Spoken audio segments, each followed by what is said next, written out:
Welcome to the Leadership Lovers Podcast. I'm your host, Will Gladhart, CMO at the Culture Think Tank. At the Culture Think Tank, we empower leaders with metrics that strengthen culture, drive performance, and return. We're here today to learn about the actions leaders have taken to address organizational change. Our guest today is Stephen Wills, CEO at Knoxville Pediatric Associates. Thanks for taking the time to join us. Appreciate you having me. Absolutely. Let's start by having you share a bit about yourself with our audience, your background, and also your organization. So I was born and raised here in Knoxville, Tennessee. Went to a small college just east of here called Carson Newman to start, and then finished up at the University of Tennessee. Big diehard Vols fan. Was a journalism major in college, decided that wasn't the route I wanted to go shortly after, and got into medical management through sales.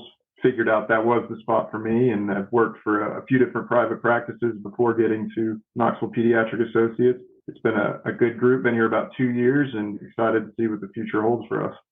Yeah, I'm looking forward to you sharing some of your insights today. So we'll be discussing 3 questions as a warm-up to start our conversation. Would you share why you believe a healthy culture is critical?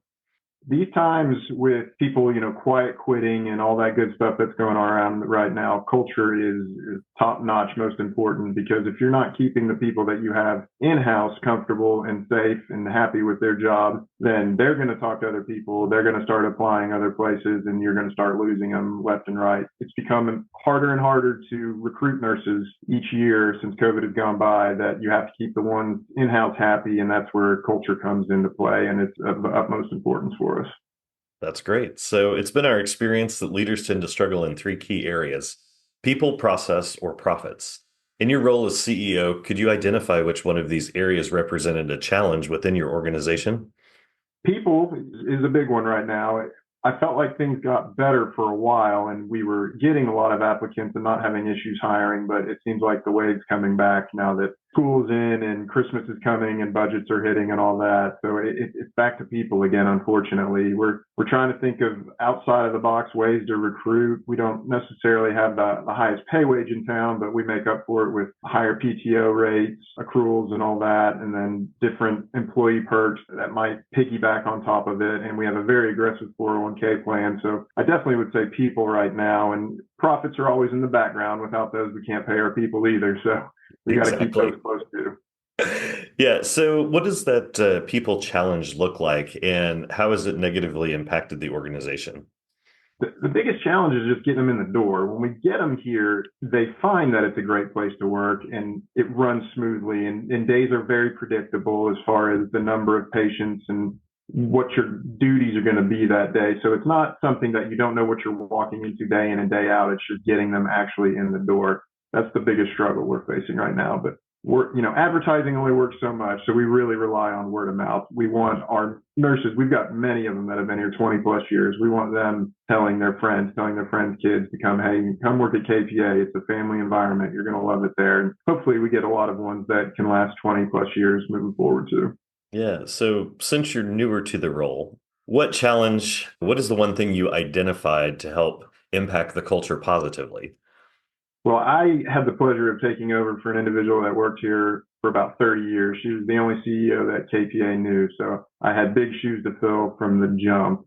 So when I first started, I wasn't going to come in and change everything. I wasn't going to think that I knew more about KPA than they did or anything like that. I really just put on my learning shoes and tried to go to those folks that had been here for, the 10, 20, 30 years and said, hey, what's working? What can we improve on? What can we do better? And what should we keep the same? And I really relied on them to guide me through that.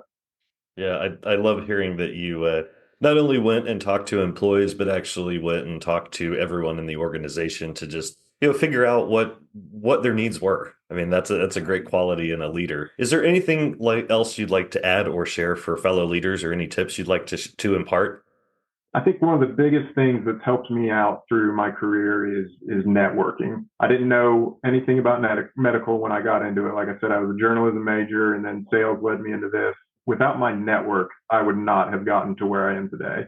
The group I started with was a general and vascular surgery group, and they're the ones that got me into the MGMA, Medical Group Management Association. And I attribute a lot of my success to them and that peer network that I've grown through then.